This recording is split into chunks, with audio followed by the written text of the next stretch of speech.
What do the Cleveland Cavaliers have to do in this first round series to advance to round 2, to beat Orlando, and to put everyone in Cleveland at ease that the sky is not falling inside Rocket Mortgage Fieldhouse? Well, it's funny you mentioned the similarities between Orlando and New York, because last year I said it until I was blue in the face, and I tweeted it until my fingers hurt. Shooting.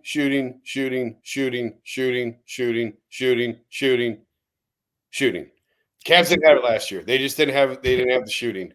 You have to be able to make shots in the postseason in the NBA. I would argue that it's more important to be a good shooting team than a good defensive team. These are two really good defensive teams, but you have to be able to make shots, particularly open shots for sure, even contested shots. You have to be able to make shots. The Cavs knew it was a glaring weakness coming off last year. That's why they added Max Strus. That's why they added George Niang. Sam Merrill, it can be a flamethrower when he gets going. I don't know how much he's going to play in this series, but he's a guy who can get hot and really get you some buckets in a short amount of time.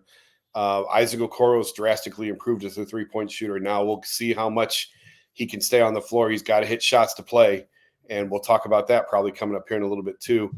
So to me, it's shot making. The Cavs have got to make shots in order to win this series. It sounds simple, but it's really it's much more complex than that. But you got to be able to make shots.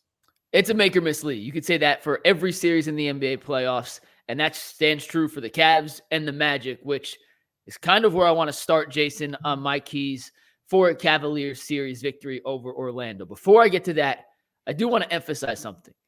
The Cavs may not have ducked, dodged, and intentionally avoided Philly or Miami in the first round. Yeah. The reality is the Eastern Conference is tough. Now you have Boston in its own class, and everyone else is kind of in that middle group. And there is no guarantee that Cleveland's going to roll over Orlando. We'll make our picks later in the show, later in the week. But this is not an easy matchup by any means. And I've seen a lot of people online already penciling Cleveland into round 2.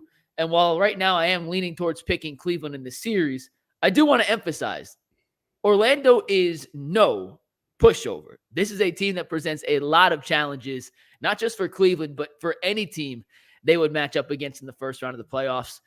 But they do have some shortcomings as well. And this is what I think the Cavs need to exploit in this first round series to advance as the winners. Now, as the producer of the show as well, I make graphics, Jason. So when you go, there's nothing. I made a couple graphics here to throw up while I'm talking.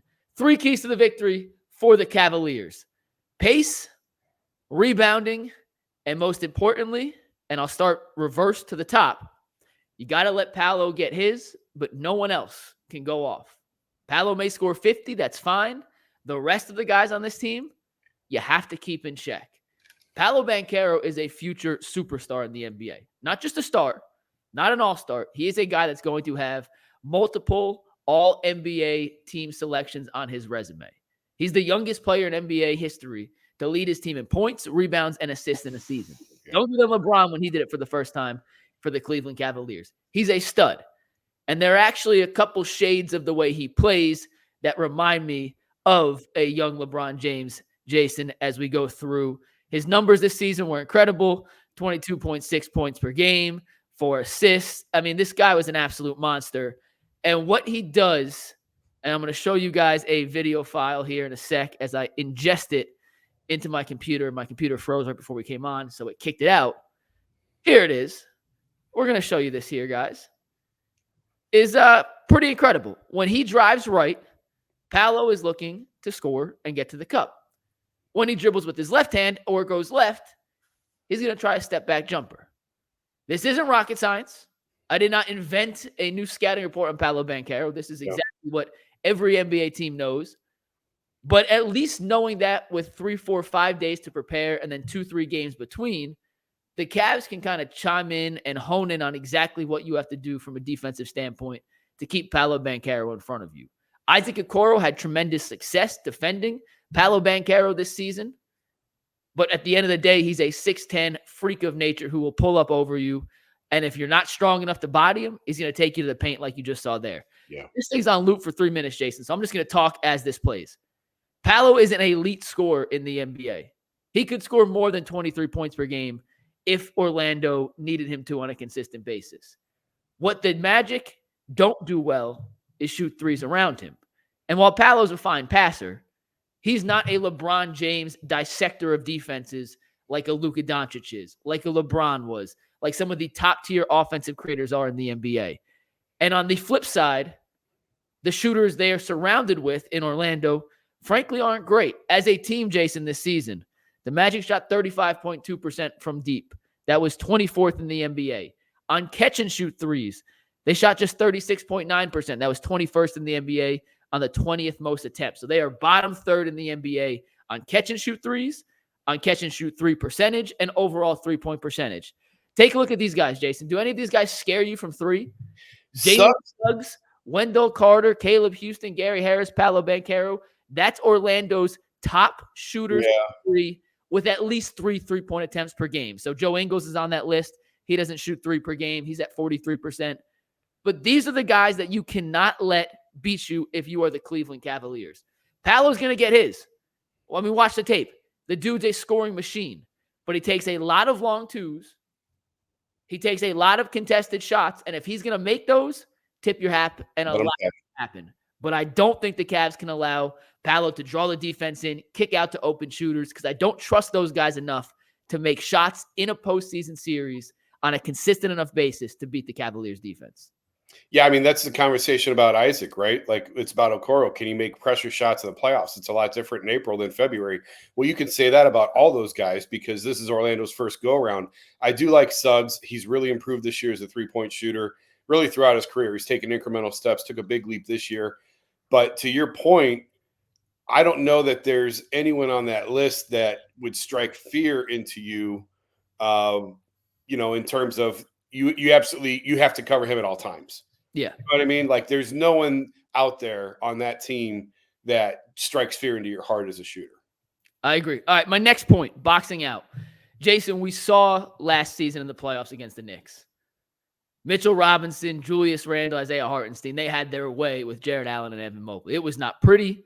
You could use whatever terminology you want to use, but it was not good enough to win a playoff series. Orlando, in the similar vein to the way New York was last season, a very, very, very, very, very good rebounding team. They have the second highest defensive rebounding percentage in the entire NBA this season at 73.7%. Orlando's second, Cavs are 14th. On the offensive glass, they miss a ton of threes. They do a great job getting their own rebound. They have the seventh highest offensive rebounding percentage in the NBA at 29.7%. The Cavs all the way down at 22nd.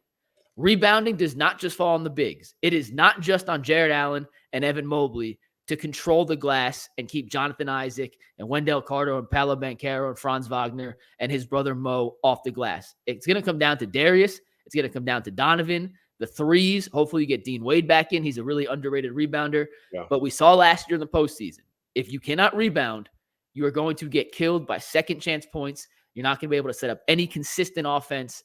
And that is something I am very worried about from the Cavs' perspective. I want to interrupt you for keeping Orlando off the boards. Does Marcus Morris or Tristan Thompson hold a role in this series? Not to start with, but if it doesn't go as planned, absolutely. Yeah, I think they do. I think Morris is ahead of Tristan right now. It just feels that way. It feels like Marcus nudged ahead of him after they brought him here. Maybe with Tristan with the suspension, they're just not sure. I don't know. But it felt, JB loves Marcus Morris. Mm-hmm. I think one of those guys, and right now I put my money on Marcus. One of those guys is going to have an impact in this series for exactly what you're just talking about.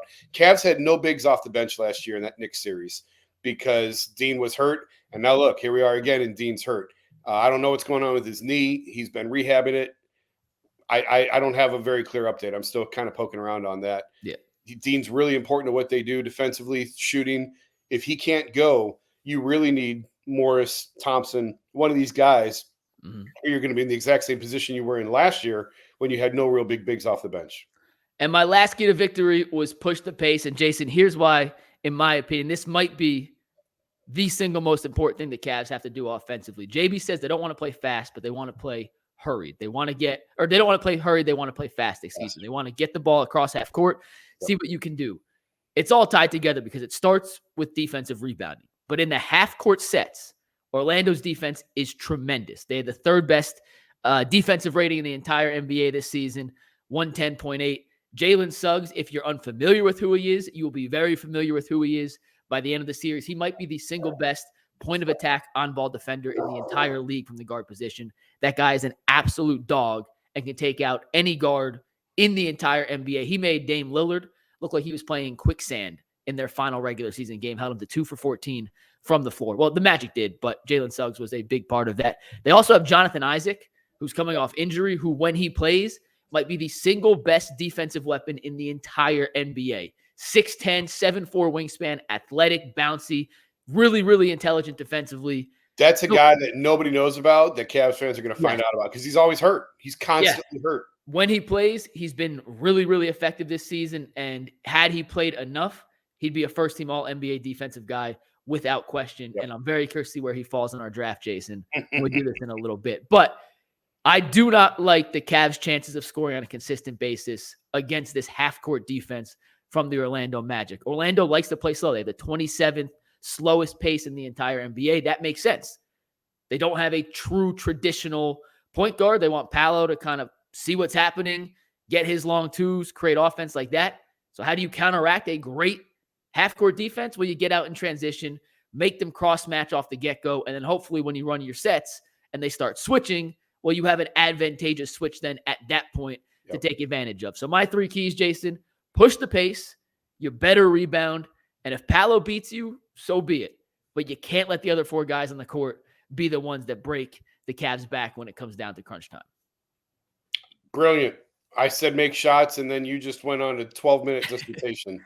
So you can see who did more prep work for this. I don't have 2 kids that need constant attention and an injured wife right now, so I have a little more time.